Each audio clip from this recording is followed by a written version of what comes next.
हृदय पेशी। इस पेशी से हृदय की भित्ति या दीवार बनती है। हृदय पेशी से क्या बनती है? हमारे हार्ट की जो बाहरी आवरण है, बाहरी आवरण को भित्ति कहते हैं। वह दीवार जो है बनती है किससे? तो वह हृदय पेशी से बनती है। और रेखित पेशी की तरह इसमें भी अनुप्रस्थ धारियाँ पाई जाती है। जिस तरह रेखित पेशी में अनुप्रस्थ धारियाँ पाई जाती थी, उसी तरह हृदय पेशी में भी अनुप्रस्थ धारियाँ पाए जाते हैं। इसके तंतु जो है सखावत तथा बड़े अंडाकार अंडा के समान एवं केंद्रक युक्त, यानी कि इसमें केंद्रक पाया जाता है। और दो तंतुओं के जो जोड़े हैं उस जगह में डिस्क रहता है। प्रत्येक तंतु के चारों ओर सार्कोलेमा, यानी कि जो झिल्ली है उसे हम सार्कोलेमा कहते हैं, एवं अंदर में सार्कोप्लाज्म, यानी उसके अंदर जो द्रव पाया जाता है उसे हम सार्कोप्लाज्म कहते हैं।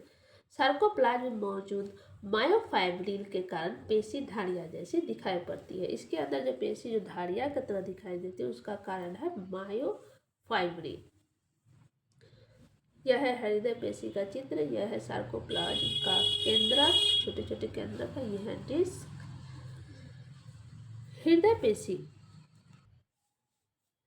हृदय पेशी संभावतः यानी मुख्यतः अधिकतर अनैच्छिक होती है।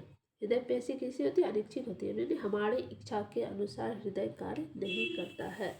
एवं इसमें स्वर्दा ज़्यादातर संकुचन और प्रासरण, यानी कि वो जो धड़कता है, संकुचन होता है और प्रासरण होता है, जो आजीवन चलता रहता है, जिसके कारण हृदय से रुधिर शरीर के विभिन्न भागों में प्रभावित होता है।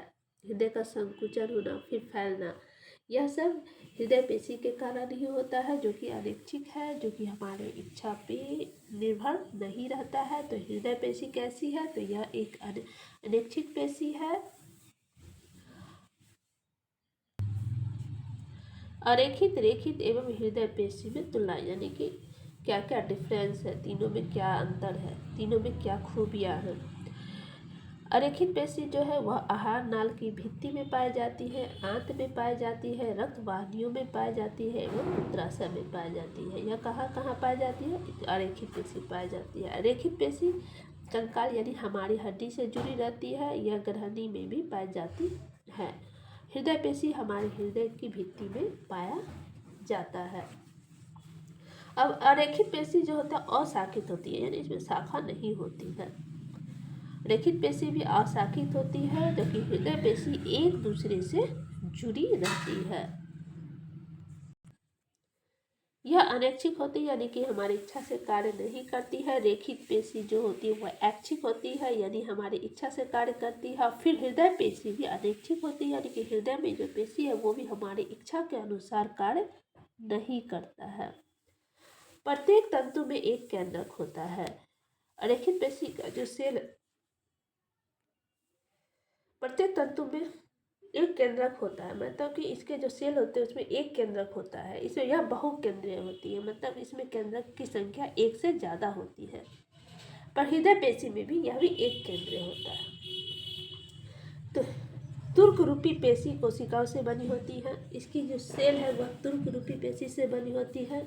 यह लंबे वर्तुलाकार तंतुओं का बना कोशिकाओं से बनती है। यह छोटी वर्तुलाकार पेशी कोशिका है। यह एक दूसरे से जुड़कर लंबे वर्तुलाकार तंतु का निर्माण करता है। तो यह थी पेशी तक।